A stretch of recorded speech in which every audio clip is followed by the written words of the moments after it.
Right. Hey again, everyone. As Eve mentioned, we have some amazing Legends alumni here to talk about their career journeys.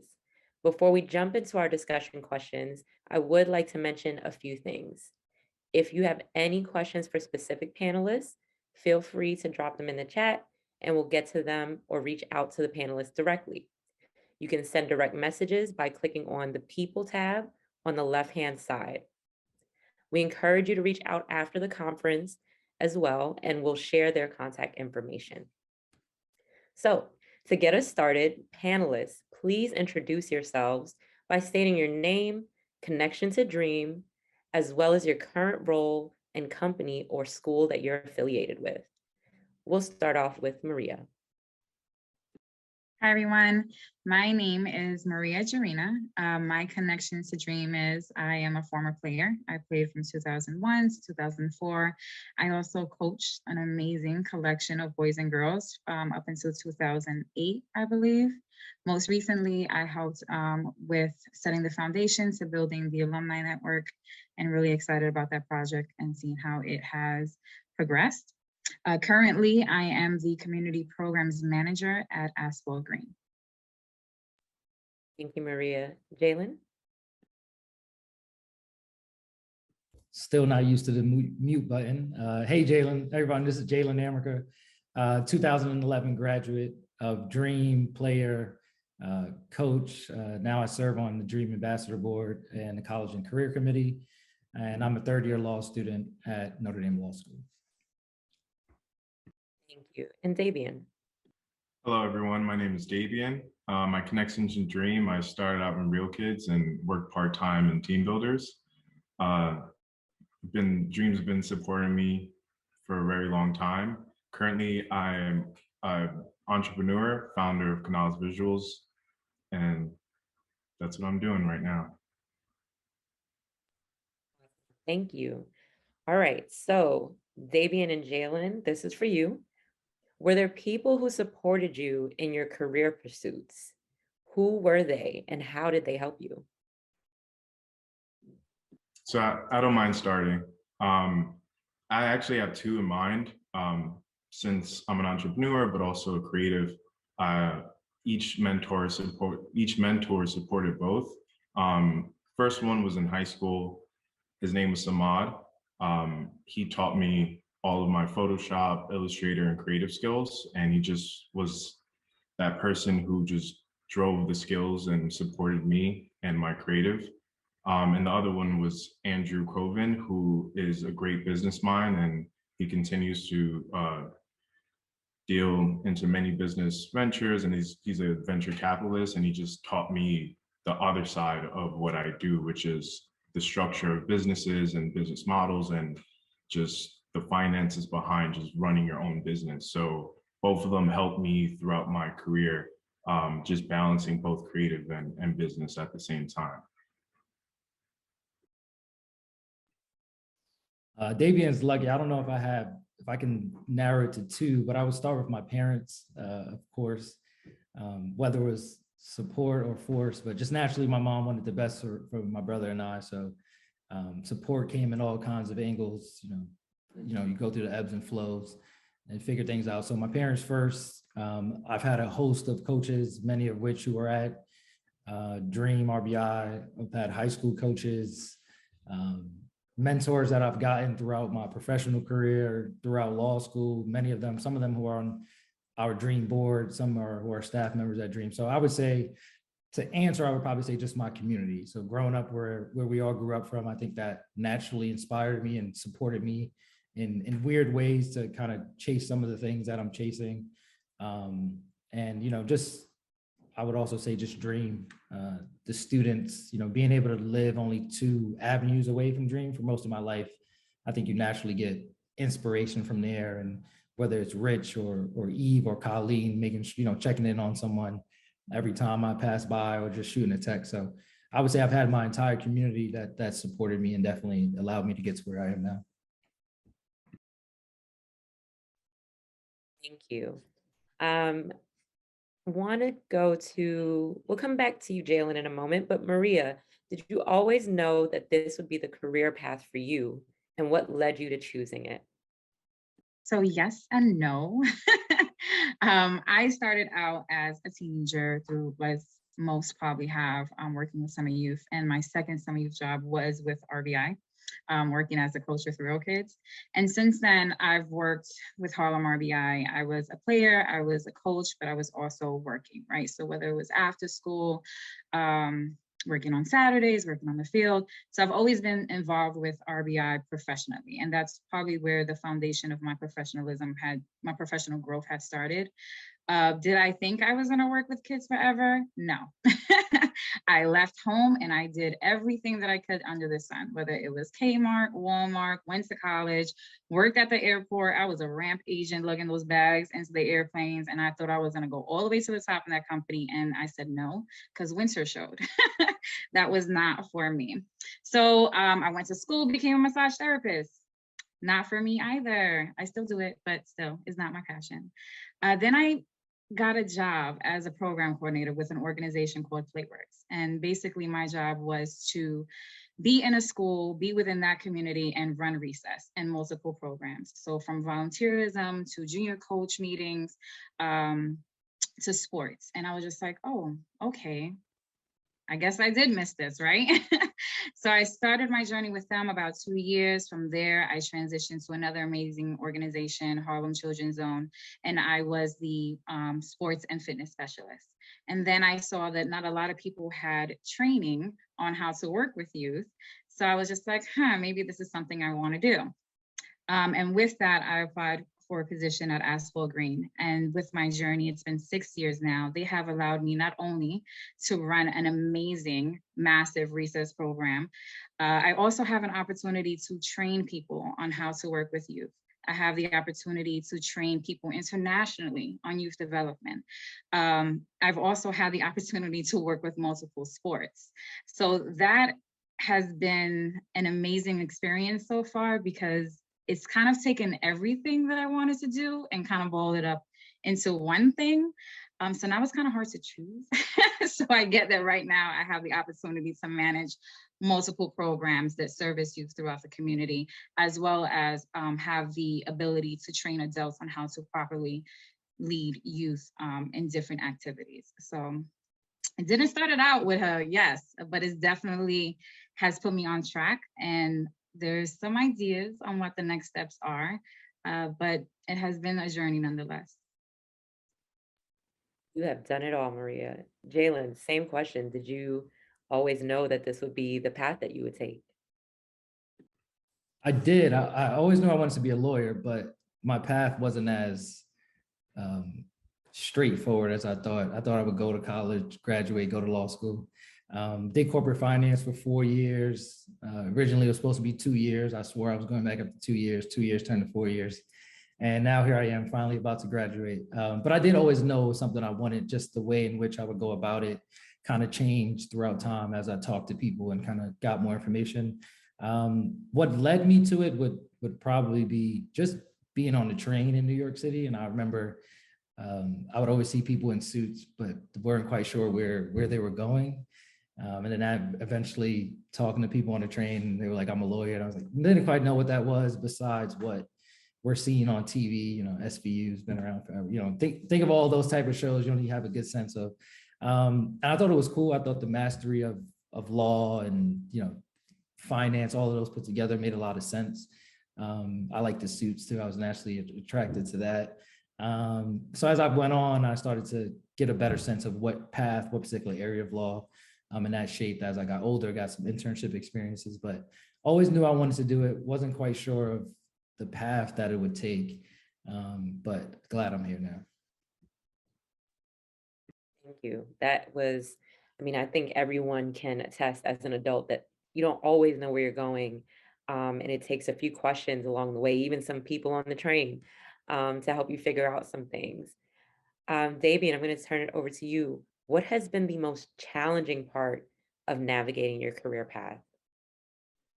I've been debating on this one, but I think the most challenging is just keeping myself accountable.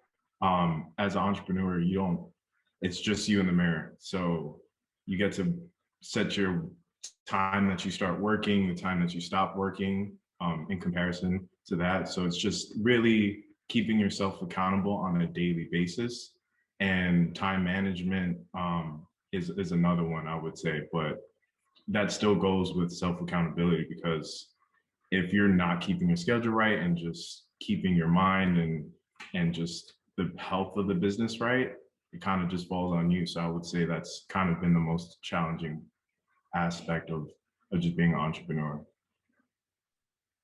Totally appreciate that honesty. I think sometimes we are told on maybe Instagram or different social media platforms how exciting it is to become an entrepreneur. But having that perspective while you're doing it is so helpful for our students to know. Maria, same question. What's been the most challenging? Picking a career. Listen, y'all gonna go through it. There's gonna be things that you think that I'm passionate about this, and then I'm passionate about that, and this is a new thing. And then you're like, yeah, that's not it. So picking one, I would say that I was kind of like forced back into it, and saying like, no, this is it. This is your passion, right? And in following that, seeing that I do have other passions, and it all really does come back to how can I best support my community? How can I bring resources into my community? East Harlem, South Bronx, West Harlem, like my communities, so the people that look like me, right? And also ensuring the best quality of service that is being delivered to my community, right? Because I'm not no one's savior, but I was the receiving end of that, right? So I want to make sure that, like me and like what RBI did for me, I want to make sure that every student that I impact are seen. So that's the biggest thing with navigating that. So what part of this massive youth development world am I going to be a part of? So it has been challenging, but I will say that I have enjoyed the struggle in it, and the journey, because it has helped me realize what I don't want to do, and also realize what I do want to do, and figure out what do I have to do to get better at it. So is it getting the right credentials, a different degree, maybe it's a certification, a license, and on the way learning that it is very important to build a network. So whether it's a family network, a community network, a professional network, a social network, and I will say it really does come back to support. I didn't have a lot of family support growing up. My support actually came within the community of Harlem RBI, and community of my friends. So picking a career path, I would say make sure that it's something that you're interested in, you want to try, and figure it out for yourself. Even if you're the only person that thinks that you can do it, if you are passionate about it, try it. Try it twice and make sure that it's something that you do want to do or that you don't. Either way, you can walk away with saying, I did try, and I gave it my best. Yep, that's it. That Maria is dropping gems. I cannot emphasize how important it is to find out what you do not want to do. And I'm so glad you brought that up.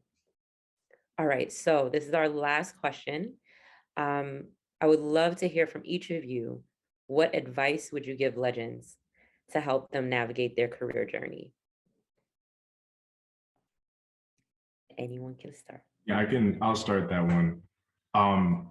The fact that I don't know the age group, but at any point, just take care of your time and understand the value of it. Just like piggybacking off of Maria, just whatever you want to do, just try out and just go 100% at it. And just to get a little personal, like I looked at my Instagram screen time, and I realized I was spending 2 hours a day on it. And I'm pretty sure, like, I'm pretty busy, and check yours. I advise you to check yours and just take half of that and put it to what you want to do. And that you'll see on a daily basis how like things can change for you. So just put in that time and be honest with that time.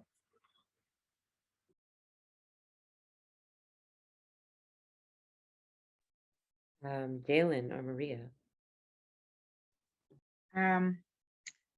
Here's a phrase we all know: follow through. Right? You want to follow through with everything it is that you do. As Davian said, you want to give yourself that 100%, because no one is going to give 100% for you. You are your biggest fan. You are your biggest supporter. You are the only person that knows your dreams, know how it feels inside, you know your goals. So follow through. Forget about what everyone else says. You know, it's great to get advice, but get the right advice. We all know the word haters, right? Make sure that you are doing it for you and not anyone else. That's tough to follow. I think I'm gonna overlap on a few. But I would definitely, to piggyback on Maria for sure, run your own race. You know, there's gonna be a lot of people, you know, for those of you who are getting ready to graduate high school or who recently graduated high school now in college, you're gonna see everyone kind of going in their own path. And you know, you're at a very impressionable time where you feel like you need to be doing what everyone else is doing, but also trying to do your own thing at the same time. You know, just trust your process and understand things will take shape for you when it's meant to be. And, you know, be happy for others if they get there before you, you know, and then also have grace for those who might come, you know, get to where you are after you've gotten there. Undoubtedly, relationships matter. Take care of the relationships you have at Dream. You know, it's a huge network with alumni that you don't even know, and then even within those who are, you know, part of South Bronx, East Harlem, make sure you're building those networks. And then with the support staff, administrators, there's a lot of people in your corner, and you're going into college and finishing high school with a network that most people don't have. Undoubtedly, even though you've got these networks, you've got to be able to pivot and adapt to opportunities. And I think naturally, because of where we come from, it's just, you know, it's second nature to us. But don't leave that when you get to college and as you're wrapping up high school. They're only going to continue to happen, but they're just going to be in different, you know, different areas. They're going to look different, but it's the same thing that you've been doing your entire life, figuring out ways to get past things. I think Davian and Maria both talk, have patience and be persistent. The more you can learn, the more you can add to yourself, your skills, your competencies, the better you'll be able to serve yourself and serve others. I think having empathy will be important. Obviously, right now we're still going through with COVID and all that's happened in the world, but I think empathy is important as a professional, as an individual, and just as a person. Davian talked about accountability. I can't harp on that more. I think being accountable to yourself and to others undoubtedly sets you up for success. And I think the last thing I would say is you've got to chase your dream even on days when you don't feel like it. And I imagine Davian can talk about it more than, you know, being an entrepreneur. It's a lot, you know, there's no one you go into the office with, it's just you. But I think on the days where you don't feel like it, that's when you're really going to learn something about yourself and if this is what you want and how capable you are, you know. So on those days where you really want to quit and things aren't making sense, I would say continue to chase it. I mean, I think you've learned a lot of that. Dream has instilled a lot of that in you. So don't lose it in those moments where it gets tough. I think you gotta seek that and then, you know, embrace whatever it is and then, you know, get through that next challenge because there's a lot more better things on the other side of that. So those would be my advice for you all. Y'all have dropped gems. I couldn't have said anything better myself. A career path it's not always linear. And I think from hearing from our three alum, like it wasn't linear for everyone here. So I thank you, Maria, Davy, and Jalen, for taking the time, for sharing your knowledge, your wisdom. I mean, I feel really inspired. I hope you all do too as legends. So as we're closing this one up, I just want to remind you all, our next session will be speed networking. So keep that inspiration in you, that light that they have just given you to keep moving forward. And we're going to be meeting with some of the professionals you saw on screen earlier. As a reminder, just make sure that you have your pitch from our workshop with Lydia. And if you're feeling nervous, just take a deep breath. Even as adults in the workforce, networking can make us all feel a little bit nervous. But we promise y'all have this. Just remember, this is a moment for you to practice, to meet new people, and ask for feedback. Thank you all. Thank you, Maria. Thank you again, Davian and Jalen, for spending your time with us this evening. Thank you.